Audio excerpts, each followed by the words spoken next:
मेरा वही tax payer है, देश का पैसा है, कोई योगी जी का घर का पैसा है क्या?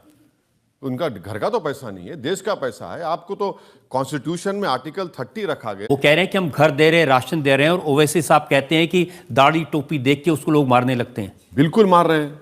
आपकी कस्टडी में 2 लोगों को आप मार दिए, कोई महीना, हर महीने में 2 लोगों को गोली मारते हैं आप, हर महीने में 2-3 घर को तोड़ देते हैं आप बुलडोजर से। उसके बारे में बात करिए, क्यों वक्फ प्रॉपर्टीज पे आप कब्जा कर रहे हैं? गवर्नमेंट वक्फ प्रॉपर्टीज को क्यों छीन रहे हैं आप लोग? ये भी तो बताइए। और कितना बजट है माइनॉरिटीज का, वो भी बता दीजिए आप। माइनॉरिटी डिपार्टमेंट का, मदरसे के टीचरों को आपने तनख्वाह देना क्यों बंद कर दी? जब देश के सामने आपने कहा कि मदरसे फुला होता है, भाई जब उन मदरसों में मैथ, साइंस, इंग्लिश पढ़ाया जा रहा था, आपने क्यों बंद कर दिया उन लोगों को? आप बोले हम देंगे नहीं। हलाल का मसला आपने क्यों उठाया वहां पर? क्यों उठाया हलाल का मसला आपने? गैर जरूरी को उठाया आपने वहां पर, और इंक्वायरी करा दी आपने एसटीएफ लगाकर। नहीं कराना चाहिए था। क्यों कराए भाई? आप इसमें देखिए, इशू क्रिएट करना, और कोई इशू है ही नहीं, आप इशू क्रिएट कर दिए। देखिए, आपके बारे में सबसे सही बात हिमंता बिस्वा शर्मा ने कही। हैदराबाद में गए, उन्होंने कहा ओवैसी ने पूरे हैदराबाद में हमास के पोस्टर लगा दिए हैं। मैंने ओवैसी को बोला कि तुम्हारा पासपोर्ट वीसा बनवा देता है, तुम गाजा जाओ, लेकिन वहां जाते नहीं है, यहीं से शोर मचाते हैं। नहीं,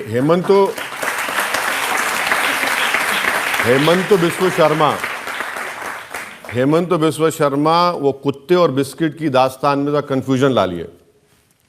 वो कुत्ते और बिस्किट की दास्तान थी। हमास का कोई पोस्टर हैदराबाद में नहीं लगा, ये झूठ बोल रहा है हेमंत बिस्वा शर्मा। फलस्तीनियों की ताईद के लिए हमने प्रोटेस्ट किया। भारत सरकार, मोदी सरकार ने खुद फलस्तीन का एक स्टैंप निकाला। मैं हेमंत बिस्वा शर्मा से एक रिक्वेस्ट करूंगा कि चीन हमारी 2000 स्क्वायर किलोमीटर पर कब्जा करके बैठा है। डेप्सांग, डेमचाक हम खो चुके हैं।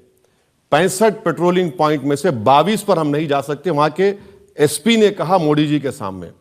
तो मैं हेमंत बिस्वा शर्मा से रिक्वेस्ट करूंगा कि भैया तुमको जाने के लिए नहीं कह रहा हूं मैं, तुम आरएसएस का पैंट पहनकर लट लेके मत जाओ। मैं यही कह रहा हूं कि मुझे और रजत शर्मा को कैमरा के साथ डेप्सांग, डेमचाक लेकर चल जाओ। हम देखना चाह रहे हैं वहां पर क्या हो रहा है। इतना कर दो बस, आप इतना कर दो। आप वो भी नहीं करते। तो हेमंत बिस्वा शर्मा बोलते हैं ज्यादा, उनको लगता है कि अब मैं सेकंड अमित शाह बनूंगा। तो अब बीजेपी में ख्वाब देखना गुनाह है, इतने बड़े ख्वाब देखना, उनको शायद नहीं मालूम। तो देख रहे हैं, कोशिश कर रहे हैं, उनको लगता है कि मुझे गाली देंगे हमास का। अरे भैया, आप ये बताइए, भारत सरकार फलस्तीन की जुल्म के खिलाफ आवाज क्यों नहीं उठा रही? भारत सरकार इंटरनेशनल कोर्ट ऑफ जस्टिस में क्यों नहीं गई? साउथ अफ्रीका चले गया, हाँ, आपके ब्राजील चला गया। हम G20 है, G20 में बड़े बड़े मालिक चले गए। उस ऑफर का क्या करेंगे जिसमें वो आपको कह रहे हैं मैं आपको गाजा पट्टी भेज देता हूं, चले जाइए? नहीं, मैं देखिए, गाजा पट्टी जाने का है तो चलिए, भारत सरकार डेलीगेशन लेके जाए, हम जाने तैयार हैं।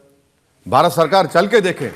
हम चाहते हैं कि 20 लाख की आबादी गाजा की, 13 लाख लोग बेघर हो चुके हैं, 30,000 लोग इजराइल ने मार दिया, जिसमें से 16,000 मासूम बच्चे हैं, 8,000 लोगों की लाशें बिल्डिंगों में, डेब्रिस में पड़ी हुई हैं, और मोदी जी बात ही नहीं करते। और मोदी जी क्या करते हैं? दुबई जाते हैं, वहां शेख को मिलते, या हबीबी आगल।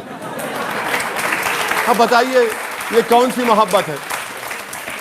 अब देखिए, इनका हेमंतों का जहन देखिए। ओवैसी को हमास से मिला दो, हमास से मिला दो। अरे भाई, तुम ओवैसी को मिलाते उन लोगों से जो भारत की आजादी के लिए लड़े। अल्लामा फजल खैराबादी जो काला पानी की सजा में इंतकाल हो गया। तुम ओवैसी को मिलाते ब्रिगेडियर उस्मान से, जिसने 47 में अपनी जान दे दी। तुम ओवैसी को मिलाते हवलदार अब्दुल हमीद से, जिसने 65 की जंग में अपनी जान को कुर्बान कर दिया। तुम ओवैसी को मिलाते जौहर बरादरान से, मौलाना अबुल कलाम आजाद से। मगर नहीं, तुम्हारा थॉट प्रोसेस ही ये है, मुसलमान टू टेररिज्म। उन्होंने कहा कि जैसे आर्टिकल 370 हटा दिया, जैसे हमने राम मंदिर बना दिया, ऐसे ही निजाम और ओवैसी दोनों हैदराबाद से मिट जाएंगे। हम नहीं मिटेंगे, जब तक दुनिया रहेगी हम इंशाल्लाह हम रहेंगे, आबाद रहेंगे। हाँ, जिस दिन हम मिटेंगे उस दिन दुनिया ही मिट जाएगी, याद रखो। तो दोस्तों, ये थे असदुद्दीन ओवैसी, जो रजत शर्मा की शो आपकी अदालत में उनके तीखे सवालों के जवाब देते हुए नजर आए। आप कमेंट बॉक्स में क्या कहना चाहते हैं? आप इस डिबेट पर आपकी क्या राय है? आप हमें ज़रूर बताइएगा। और एक नई सच्ची घटना के साथ, एक नए विषय के साथ हम फिर मिलते हैं।